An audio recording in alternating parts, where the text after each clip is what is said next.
A new month brings a host of new video games for you to discover and enjoy. This month is packed. We've got new Nintendo games, new Souls-like games, a weird twist on Pac-Man. Lots of stuff in this month's games to watch. There are always more games coming out every month than I have time to cover, so make sure you put in the comments which game you're looking forward to the most this month, even if you don't find it in the video. Let's dive in.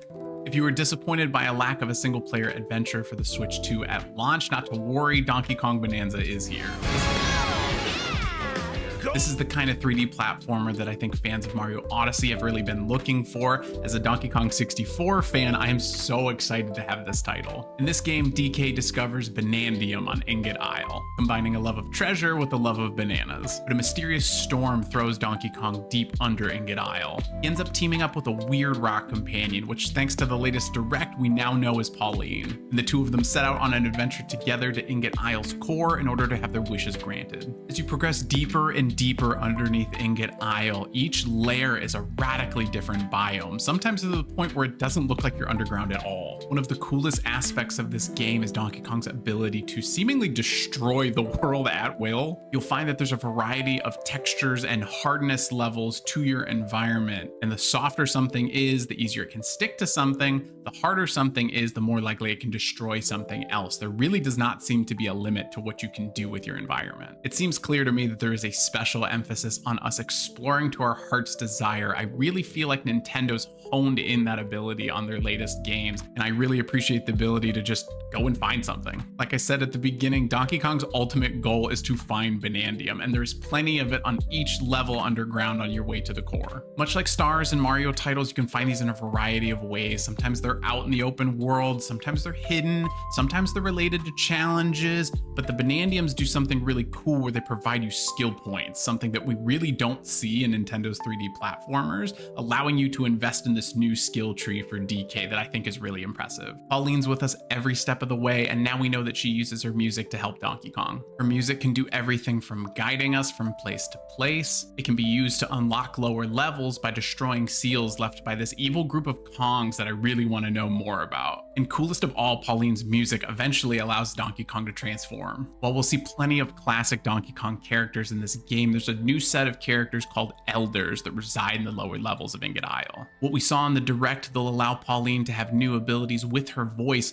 letting Donkey Kong turn into different, better versions of himself. He'll have extra smashing power in the Kong Bananza form. He's even faster in his zebra form, even running across water. And somehow Donkey Kong is the only ostrich that's able to fly in the ostrich form. Whether it's Banandium gems, banana chips, or coins, there's tons of shops for you to spend your goods on. Banana chips can get turned into more Banandium gems, allowing you to invest further into your skill tree. You can use your coins to buy useful items, and you can also find fossils that can be redeemed for costumes for both Donkey Kong and Pauline. And they've given hints that the costumes actually have stat advantages for the characters, and so we can constantly swap between them for whatever environment suits us best. I was day one on this game no matter what, but the direct that we just got to see was amazing. I cannot wait for this title.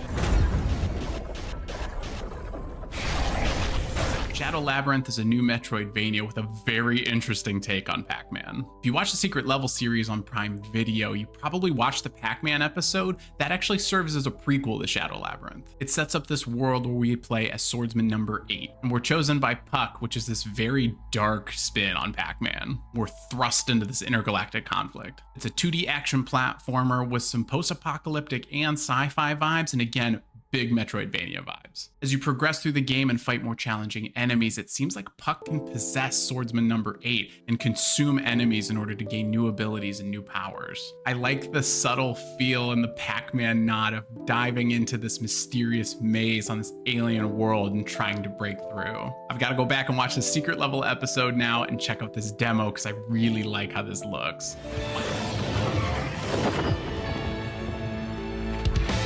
Wildgate's a new multiplayer title coming out that feels like Sea of Thieves in space. Wildgate consists of 5 teams of 4 players assembling their own ships and crews, each with their own strategies, tools, unique abilities, and entering the Reach, which is this procedurally generated map on a quest to claim the artifact. But other crews are not the only thing that your team will have to deal with. You'll navigate through cosmic storms, traps from other players, there's a variety of alien species, it looks like there's mini dungeons as well to collect upgrades and weapons, both for the ship and your player. And while your character has infinite lives, your ship doesn't. So you're free to explore to your heart's desire, but once your ship's done, it's game over. If you do manage to grab the artifact, all other players are notified and the other crews are coming right at you. So endgame becomes this mad dash to get through the Wildgate with the artifact unscathed. I really like the idea of diving into this procedurally generated map each time. Feels a little bit more fair that way, pursuing upgrades instead of going right at other players. And then of course, as you progress,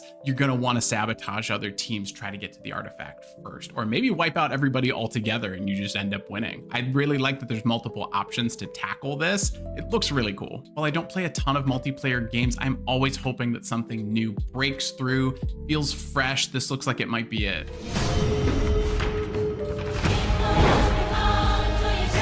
Wuchang Fallen Feathers is a new Souls-like set in the Ming Dynasty. We play as the title character Wuchang, who's a pirate struggling with amnesia and is inflicted with this curse known as the Feathering. Anyone inflicted with it, it causes them to grow feathers, slowly lose their mind and transform into a monster. And at this point in time, there's no cure, and that's Wuchang's goal. Set out and find a cure before it consumes her. But at least for now, the Feathering isn't all bad. It also provides Wuchang with magical abilities. And pulling off dangerous moves in the game is what allows you to charge them. At this point, I feel like a Souls-like doesn't need any explanation, but it's heavy on high-speed action, dodges, and parries. And like I said, pulling those off is what charges abilities in this game. Wuchang does two things that I feel like switches up the Souls-like formula a little bit. Outside of your magical abilities, each weapon is unique and holds specific skills. And instead of investing in a stat system, there's a wide skill tree to choose from when you level up. Like a lot of these titles, you have plenty of customization options in your armor that provides stats and a variety of new looks. But I'm always happy when a new Souls-like takes a different environment as opposed to the dark fantasy that we all love, of course. But there's games like Black Myth Wuchang, which I know isn't technically a Souls-like, or a Sekiro or Wuchang. I like that we're trying different environments, different story settings. So this one looks awesome. If you can't have enough Ninja Gaiden in your life, 2025 is your year. Ninja Gaiden Ragebound goes all the way back to that classic style that you love, with a 2D side-scrolling adventure from the developer of the Blasphemous series. In most Ninja Gaiden games, we play as Ryu Hayabusa, and when Ryu travels to America, a demon army is unleashed on his village. And while that story is taking place during the original games, we now pivot to Ragebound. We play as a new character, Kenji Mozu, who's trained by Ryu and a resident of Hayabusa village. And he believes the only way to stop this demon invasion is to team up with the Black Spider clan. Nothing crazy on the weapon front, kind of what you would expect a ninja's shinobi tools to be, but there are certain enemies that you'll see that have a green glow to them that when you kill them gives you a special one-shot attack. This is not a Metroidvania game. This is intended to be a 2D side-scrolling action title. So at the end of each level, you'll have a score and rank system, and there's also a series of challenges for each level, so you have a little bit of replayability there if you want to go back. While this is Kenji's story, there's also a demon assassin named Kumori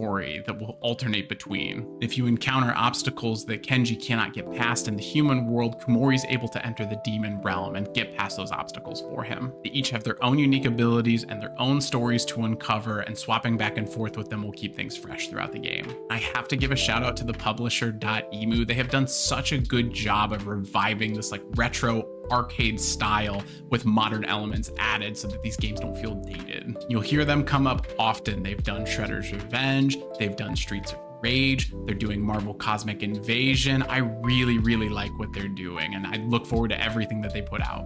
That's your games to watch for the month of July. Thank you so much for watching the Dan Good Show. Like I said at the beginning, there are always more games coming out than I'm able to cover. This month is particularly tight for me because I had the opportunity to review a game from last month's games to watch. And that's the first time that I've been able to talk about a game for review that I've covered in this series. Being able to play a game before it releases is so cool. But that's ultimately the goal with this series, is highlight new games for you all, find something new to love, a new genre to discover maybe, and work with developers to get these reviews out or previews, whatever I can do to help get the word out about new games. Because of you, that was possible. I was able to play my first game for an embargoed review before it was out for anyone. An experience that I will never forget, and that only happens because of you. So thank you so much. So that's a really long-winded way for me to tell you that if there's a game coming out this month that I did not cover that you think people should know about, put it in the comments. Don't forget to like and subscribe to the channel, send the video to a friend, and we'll see you next month.